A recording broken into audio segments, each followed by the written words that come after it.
Samtastic, back with more Guild Wars, as we're not continuing anything at this point. I'm actually going to be helping out an alliance with a quest called Fire and Pain, if I remember correctly. Let me double check that. Yes, Fire and Pain. So there we go.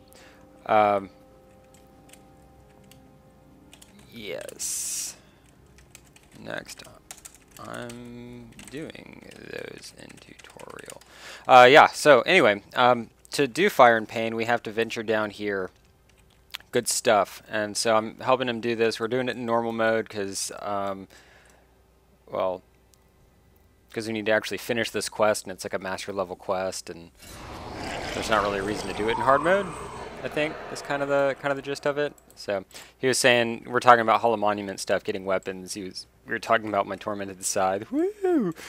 And I was saying he should get an oppressor weapon first before he starts worrying about tormented weapons. And he said, hey, if I finish War in Kryta, then I'll have an oppressor weapon in no time, right? And yeah, pretty much just finishing War in Kryta pretty much guarantees that you're going to have the Medals of Honor that you need to get your first oppressor weapon. It's nice that they set it up that way.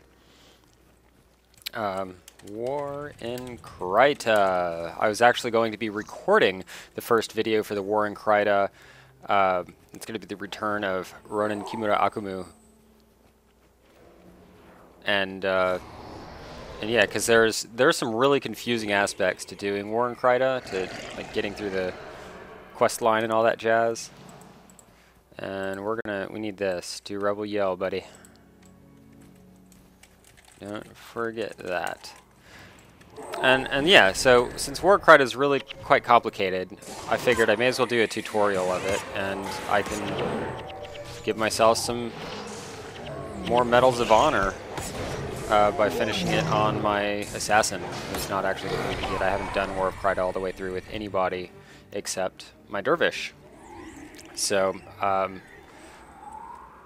one of my friends is asking me some questions about how to, or they were commenting on items that they were missing and whatnot, and so when I was looking over that, I was thinking, you know, it might be really beneficial to do that, so that's what we're going to do. Look at that!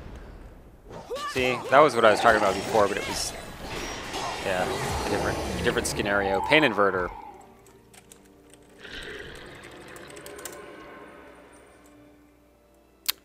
And I'm going to provide him with the option to ride the Siege Devourer. Alright.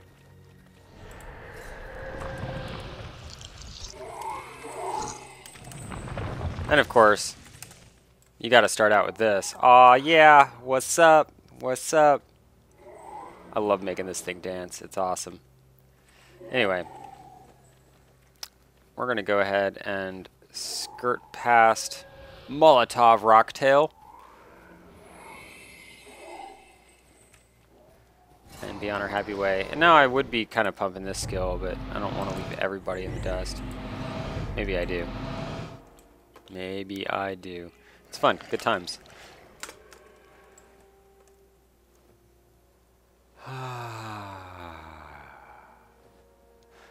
Yep. I was actually wanting to use my Necro for... Oh, I've just totally bombed that. I was wanting to use my Necro for doing the War in Kryta, but one of the prerequisites for it is like having completed... I believe you have to complete prophecies before you can do War in Kryta, and you have to finish the Ebon Vanguard quest arc in Eye of the North as well, and I haven't done either of those things with my Necromancer, so I think I've just barely ascended, which I did for the extra attribute points recently. I think I had to get ascended. I don't remember. Anyway, it's not going to fly. I really wanted to use my Necromancer because I'm getting really pumped up with the Guild Wars 2 beta going and stuff. Oh, Yuna said sorry. I was doing one of the wanted quests with her in hard mode, and she ended up going spontaneously AFK. And it was Ceres, and I managed to finish the quest anyway. I tried to bring Gorin instead of Elias just to see how that would work, but I guess my build was awful because he got us killed repeatedly. So I ditched him, put in Elias, and unit had already gone AFK. And then I managed to rock the freaking Sarah's quest like I've never rocked it before in my life. It was incredible. I destroyed everybody in my path. I don't think I had a single character death.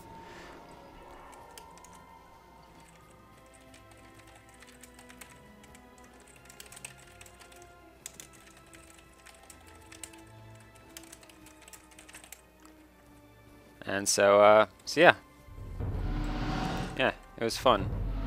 Maybe I should have recorded that, but I think I've shown Sarah's before.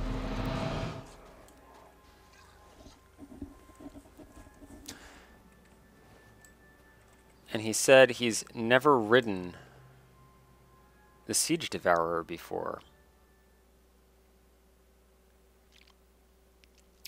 That's you've got to try it. If you've never ridden this thing, you've got to try it. The only skills you need to care about are 1 and 3. The rest are unimportant.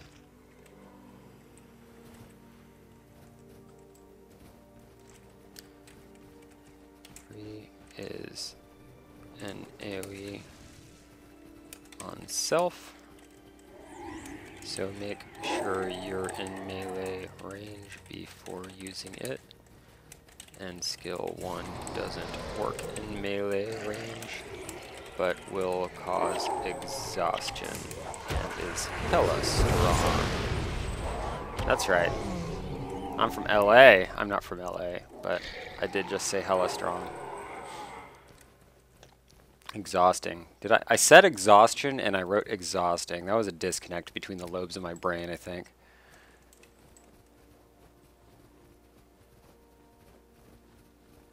Oh.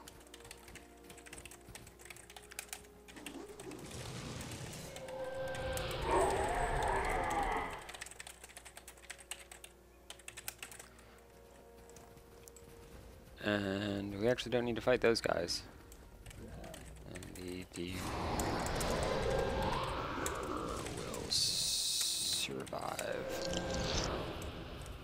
just not if you're in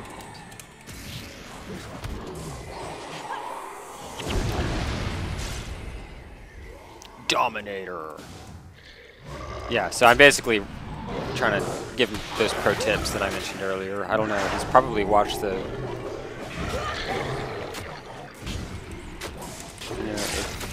watched the honeycomb vid. Da da da da. Oh.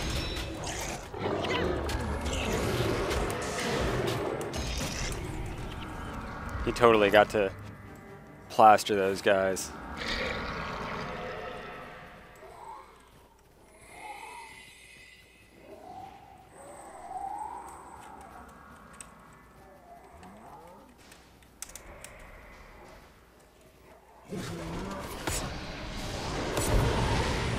Yeah, it's so fun.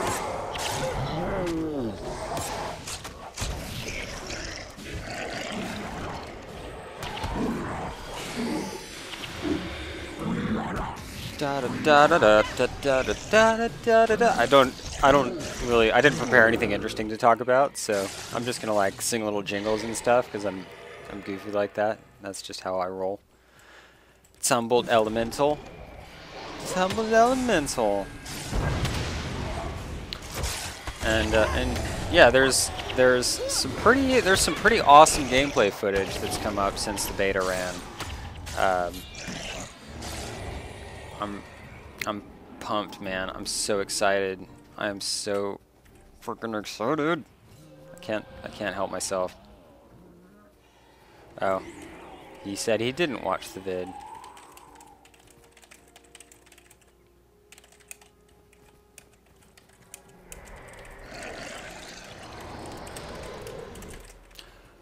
Which is fine. That's totally fine. I was worried because I'm basically explaining things to him that I already talked about in the honeycomb video that I made for doing the Black Moa chick. So it would be sort of silly for me to explain it all over again.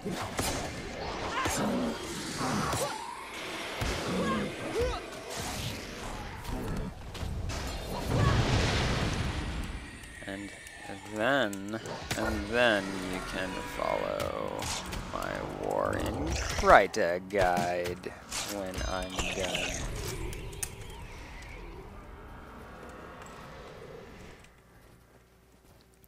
I aim to play. Oh, did I forget to get my? Yeah, I might want that. There we go. You get bonuses. When it's maxed out, you still get bonuses.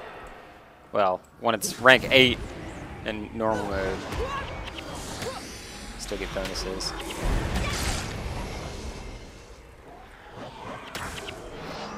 Okay, so what are we doing here? So let's clear out the area first. Just follow my lead.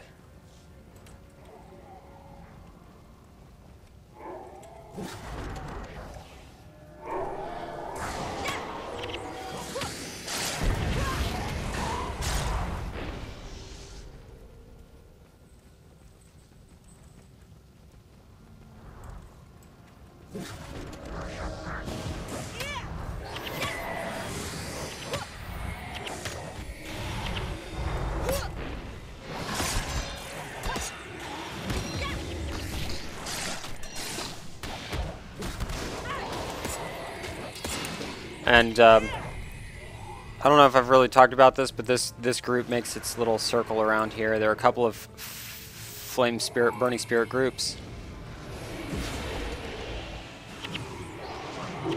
and so you want to make sure that that you don't end up like having them come up on you behind you when you're not paying attention, because Searing Flames is pretty strong. Much more difficult when vanquishing, I might add. But it appears that there's like a really hardcore boss that runs around with them. That's like almost a death penalty guarantee. But I do have candy canes with me, so I can remove death penalty for myself if needed. But it doesn't look like that's going to be needed at all. It is a good idea even for this quest to make sure that you clear out the surrounding area so that you have kind of a safe zone to run to if you need it, I guess.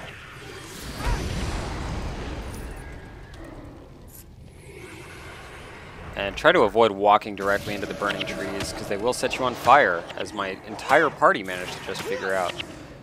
Good job, NPCs, for using the same amount of smarts that I did. Char the prey! Let's show those humans where they stand.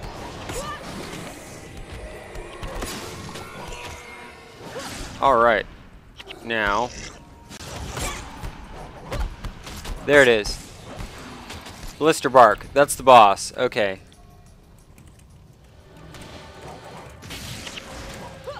So anyway, we're gonna rock this so bad because we've got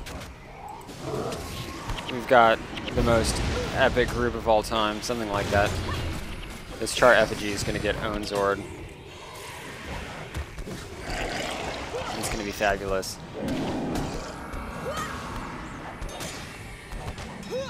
And oh yeah, I don't actually have this, so meteor shower. Oh god.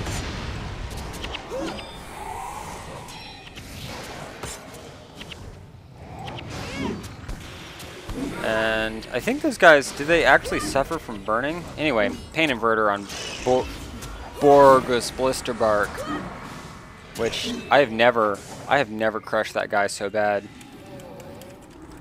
Never crushed that boss so hard. Normal mode is so easy now.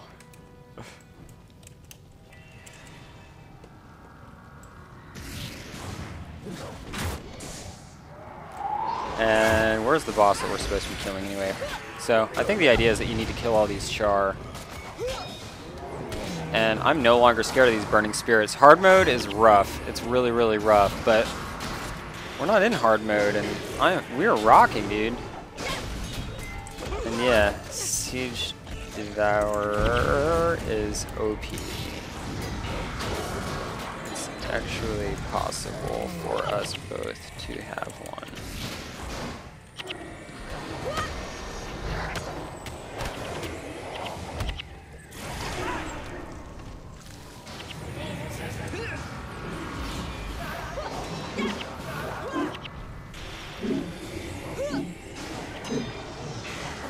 Vengeance Haste won't save you.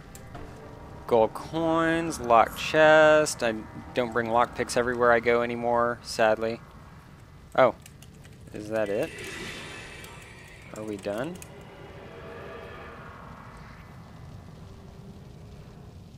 Wow. Wow. So, I don't know if that was helpful, but apparently... Well, let's kill these other assholes for fun.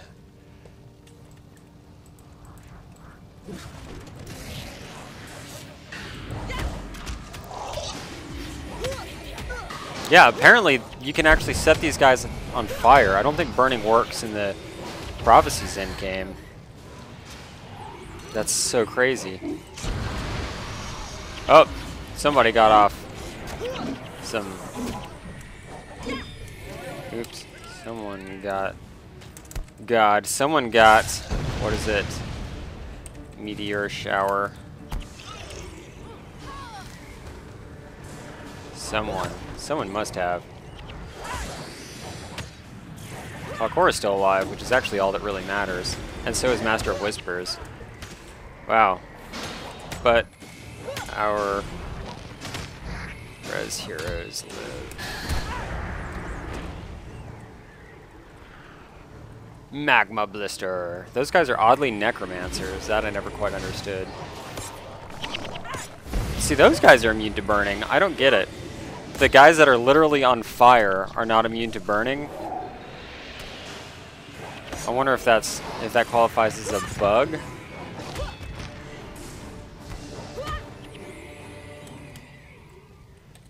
Good times. So, alright. Normal mode, those quests are no longer difficult for me. So, yeah, to reiterate, I use... It's like Blood Bond and Ravenous Gaze are the... And Signet of Lost Souls are the related skills here. Mint Body and Soul, Spirit Light, Protective Wiz Kalai, Life, and Death Pact Signet are what this guy runs with 12 Blood Magic and 9 Soul Reaping and 9 Restoration Magic. So you put... Yeah.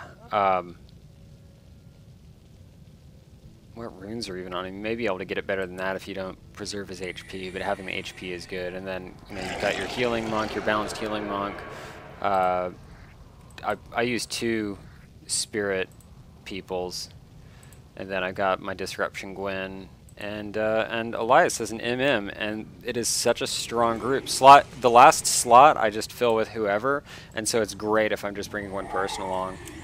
No problem at all. Make sure you like your video once it's up. And that's that. Oh, you got out. So in any case, I will be doing some War and Kryta stuff, and it should be good. So keep in touch, subscribe if you're interested in following along with that as I do it, and you will see me